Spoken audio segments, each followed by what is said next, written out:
My presentation is on shaping echolalia behavior into functional communication for children with autism spectrum disorder. First things first, what is echolalia? ASHA defines echolalia as either immediate or delayed. Immediate echolalia refers to an utterance that is repeated immediately after it's been said by another individual, or delayed echolalia, which refers to the utterance being repeated after a significant delay. And this could be up to hours, days, even weeks later.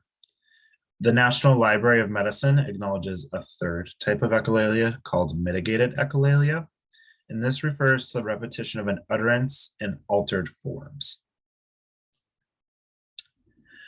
Echolalia is very common in autism is a very common behavior in individuals with autism spectrum disorder. Van Senten et al. 2013 found that children with autism spectrum disorder repeat the language of others more than any other population of children. So that's not only including individuals with other language delays, but also typically developed children as well. And then Shield and Muir 2017 found that deaf children with AFD sometimes exhibit echolalia behavior through sign language. I thought that was very interesting. There's a common controversy and two questions when it comes to echolalia in children with ASD.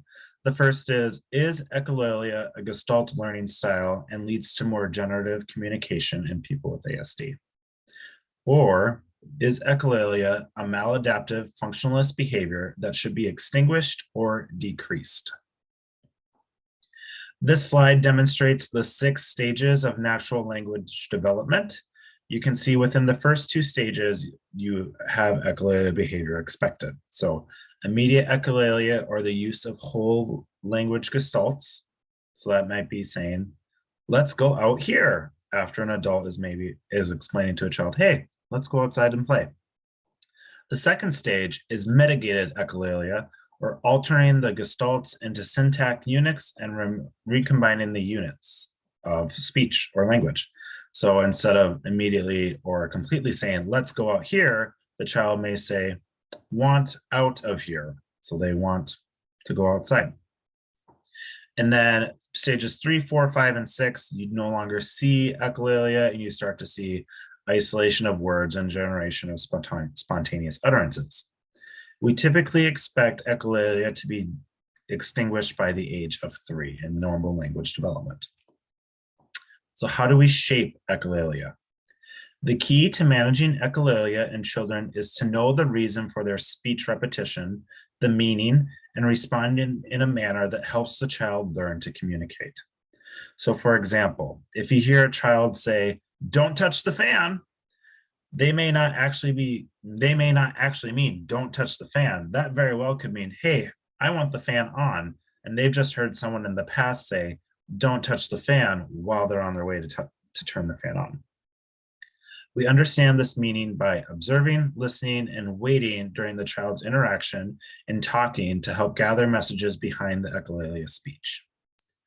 While interpreting the child's echolalia, the ideal response is to say it exactly how you want the child to say it.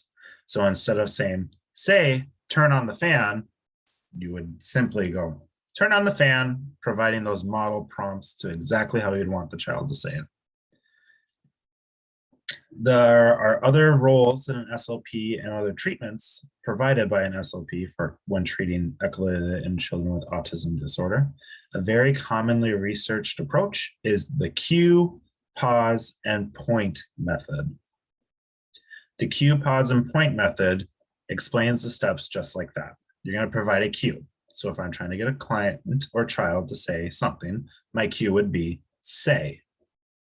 Then I'm going to pause, and then I will point to an image or to whatever that object is that I want the child to say. So for example, I would go say, pause, book. The idea behind it is the child who exhibits echolalia is going to be interrupting and saying, say book, and maybe having all types of different utterances, and you're not going to provide that reinforcement until they go through the whole process of hearing you go say, pause, and then book. And then their correct response and target is book. Visual cues are another approach, along with verbal modeling, which I explained in the previous slide. You can have self-monitoring training or techniques, and then providing differential reinforcement and positive behavior for correct responses. And those are my references.